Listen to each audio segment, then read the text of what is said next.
unbelievable. How are you in your cancer journey? Do you mind my asking, No. where are you today and everything?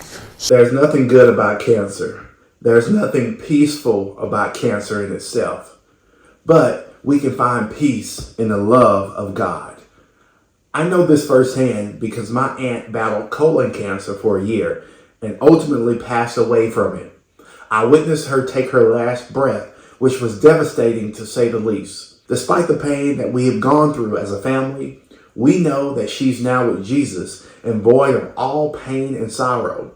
This fact comforts our souls, and for every believer, I pray that no matter what you're currently facing, you'll stand firm on the goodness of God. Country music star Toby passed away from cancer, but his faith never wavered. As he's mourned by friends and family, we can take solace in his faithful journey, and in this video, I'll be reacting to an interview he had with News 9's Robin Marsh before he passed, as he talked about his cancer battle and faith in Jesus. Please understand that I won't be playing the entire interview, but I'll link the video from News 9 in the description below. Up one day and going, oh, that's how all this got here. It's like, as far back as I can remember, I was born with faith, but it's always carried me through the darkest parts. But he's always there, the Almighty's up being Almighty. He's been riding shotgun, and a lot of people aren't as blessed as I am.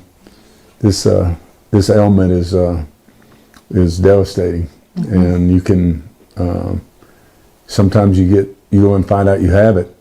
Usually by the time you find out you have it, by the time symptoms show up, it's usually too late, or a lot of times too late. I know a lot of people, so it's been 2 years in October since I was diagnosed, so it's a little over 2 years, and you just, you take it a day at a time. It's a roller coaster, and you really have to captain your own ship. You gotta get as much information as you can, and we could go on for hours about it, but it's, you really have to captain your own ship, and you have to lean on your faith. Cancer is devastating, and taking it one day at a time is an understatement. The cares of this world are not compared to being up close and personal and experiencing your loved ones suffering from cancer. Your faith and family is all you have, especially in those trying times. I wasn't familiar at all with Toby's faith up until watching this interview, and based on his experience and words, he leaned on God with every fiber of his soul. Have you experienced a peace that passes all understanding? Oh yeah, yeah. I finally got to a point in the spring. I was diagnosed in October of 21, and I was going through all the chemo, and the first time I'd been through chemo and radiation surgery, and I just got to a point where I was comfortable with whatever happened. I had my brain wrapped around it, and I was in a good spot either way. So people without faith don't have that. It'd be hard. When you think it's just going to be flipping the light switch off, but it's carried me a long way. What do you say to someone who might be watching this about your faith? Because sometimes it's hard for people to share their faith, that you rely, you're one of the most powerful people in country music, and just look around, and all the success and everything, and then, I'm hearing you say that you've had to relinquish and surrender. How do you explain that to someone? Well, I've always prayed. I've always believed in a creator. I was rolling down the road one time with one of my musicians from the old bar band days, and we were dragging that old van and trailer all over southwest part of the United States. And me and him were the only two awake. I was driving. He was sitting up front, and all I cared about was I was hungry. I wanted to be a songwriter, and I was really fighting, to get to my position and wherever I was going to end up. Had no idea I'd end up here, but at the time I dreamed it. And we went down the road. He said he started talking. He was agnostic, and I said, "So you don't believe in a creator at all? Like we're just like amoebas that swam up on the bank and grew up, and then when we die, they just stick us back in the ground." He goes, "Why do you not believe in God?" And he said, well, he's never presented himself to me. I've never seen him. I said, "Really?" And I'd remembered hearing him talk previous about he believed in UFOs. I go, but you believe in UFOs? He goes, yeah. I go, you ever seen one? He goes, no. I go, touche, buddy. Yeah, look around. I can believe that there was a creator that created all this. Energy from the ground. We have electricity in the ground. We have an ozone. We have an earth that's full of energy that, lightning strikes the ground somewhere in the world every second of our life. And it energizes this, and the ozone, I guess, holds it in. And we have air. You don't have air in space, but something's holding that air in. Is this all just a natural occurrence, or is this things talking to each other, keeping us? I mean, the thing spins for our gravity, holds us on this big blue and green marble. There's just too many things. And the power of prayer, when your prayers get answered and you see the power of prayer, you know there's a creator, and it lives in your heart. It's not something that somebody cult you into thinking,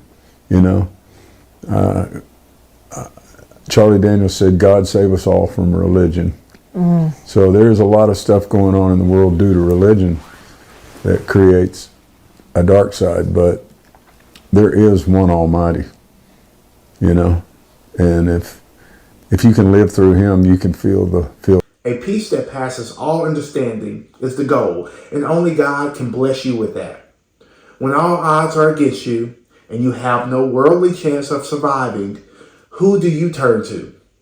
Your faith is tested the most when you're put in situations such as this.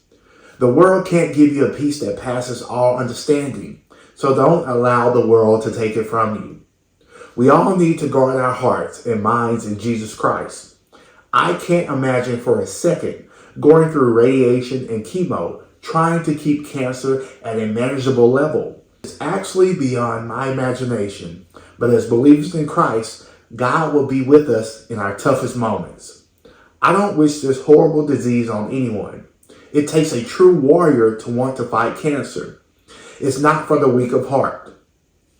You know the struggle it's been to go through cancer. I mean, when you see these kids, they're tough as nails, aren't they? I can't stand it. It just, I go up there and visit it, and I just can't stand it. It's, the beauty in it is that some of them are so young, they just don't know. Yeah. So there's a blessing there. Mm-hmm. But the therapy that we bring is that everybody staying there has an affliction. So if you go to school and chemo's taking all your hair and you're in first grade, kids are going to be mean. They don't know any better. Yeah. And that kid's got to put up with that. But in here, we all look the same. Mm-hmm. So there's family therapy. There's therapy in that. The kids have a good environment to live in. And it's kind of funny. I was up there visiting one time, and this kid got to ring the bell. Oh. And it was exciting. And they were like, we've been here for 3 years, and we finally got to ring the bell today. And I was going, congratulations, we're celebrating. And the mom goes, this is bittersweet. And I go, why? She goes, we don't get to stay here no more. Aww. We're going to go back to our trailer in Visay. And I'm like, you got your kid back. Yeah. You understand? You win. You win. Yeah. But it's a great facility, and it's in a lot of ways. You bless so many people. Yeah, we do 300 families a year. Wow, it's unbelievable. To see any kid suffer from cancer is gut-wrenching, and that's putting my feelings mildly. Sickness, pain, and disease has plagued mankind since the fall of Adam and Eve. But knowing that God's little children suffer from cancer is a different level of agony and pain. I couldn't imagine being a parent of a child who has cancer or has passed away from cancer. For someone who does not know the Lord, they easily blame God for the devastation in their lives. Actually, at times, even followers of Jesus question him on why a specific situation has knocked on their doors. My encouragement to you, if this is the case, is that you cry out to God even more and ask that he takes the doubt from your heart and mind. Yes, we have the right to question God, But in that questioning, know that He is a perfect and good God. He loves His children, and one day we will all spend eternity with Him, with no more suffering and pain. Affliction is part of living in this world. We will all suffer heartaches, injuries, disappointments, lack, rejection, and sickness. We must always remember Paul's encouragement in 2 Corinthians 4:16 through 17. Therefore, we do not lose heart, though outwardly we are wasting away, yet inwardly we are being renewed day by day. For our light and momentary troubles are achieving for us an eternal glory that far outweighs them all. It's unbelievable. How are you in your cancer journey? Do you mind my asking, like, No. where are you today and everything? So it's always a roller coaster. I've had it to 0, and Okay. 5 weeks later, you're storming back. But if you're going to live with treatments and things, whatever you find that works for you, that holds it at bay, and all that, you just do. And as long as I don't shrivel up to a prune and hit the dirt, I'm gonna, and I have energy. Yeah. I'm going to try to go. And you don't ever cure it. Everybody has it, and you don't ever cure it. It just goes into remission. So you got to find, again, captain your ship, find your own deal. But I'm not gonna let this define what my future is. When you talk about leaning on your faith, has your faith deepened? Can you tell me how? I don't know if it's deepened. I understand it more. How so?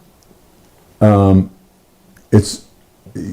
haven't had to lean on it my whole life as much. There's been obviously times that I've had to lean on it more than not, but it's like we take it for granted. We only use it in the dark times. You know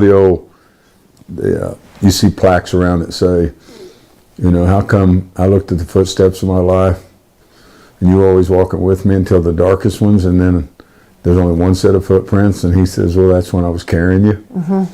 It's that. You take it for granted on days that things are good, and you lean on it when days are bad, and it's taught me to lean on it a little more every day. Toby, that might be important just for people who are going to watch this? Well, I would say, again, I can't, for people that are watching, cancer's an island that sits out in the middle of the lake with other islands, and we know that's Cancer Island. So you take your boat, you don't even really want to look over there. You just want to act like it don't exist. And when you wake up one day and you're shipwrecked on that, there's a lot of boats on that island. And you find out how many people really have cancer. And you just need to, I would tell anybody to, especially if you're given a second chance to fight it. Some people don't even get that opportunity. Yeah.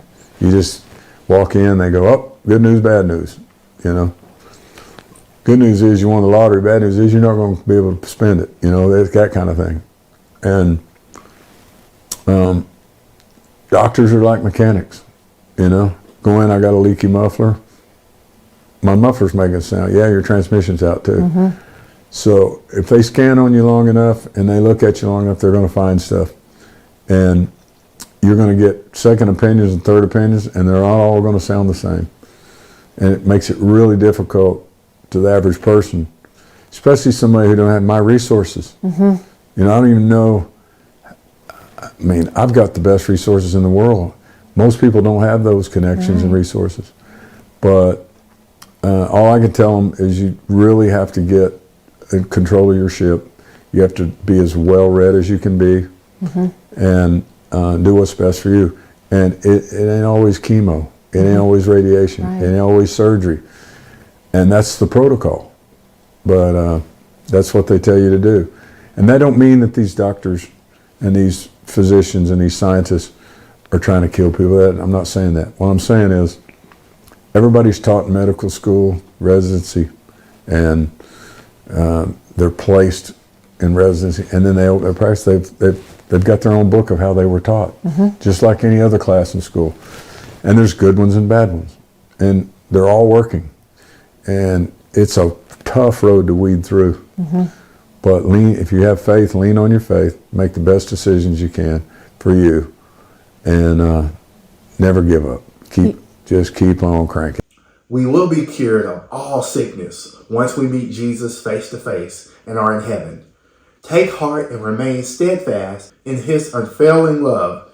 Toby Keith is the epitome of standing firm in his faith. The Bible does not specifically talk about cancer, but we have hope. This world is cursed and ailments will continue to plague the nations. The Bible does specifically talk about this. There will come a day where our tears will forever be washed away, and oh, what a joyous day that will be. Nothing is guaranteed in this life. Although we pray and meditate on the goodness of God, you, me, a family member, or a close friend may succumb to the sickness of cancer. But that does not mean that God is bad. God has a place prepared for us, a perfect place where the streets are paved in gold. People who you know that have gone before us and are now in the arms of God are experiencing that perfect peace talked about in the Bible. Let us all continue to take heart in the fact that God is still on his throne and will never leave you nor forsake you. Let me know what you think of Toby's interview, and please don't hesitate to reach out to me with any questions or concerns. And again, if you'd like to watch the full interview that News 9 had with Toby Keith, the link to that full video is in the description below. As always, strive to remain set apart and take care.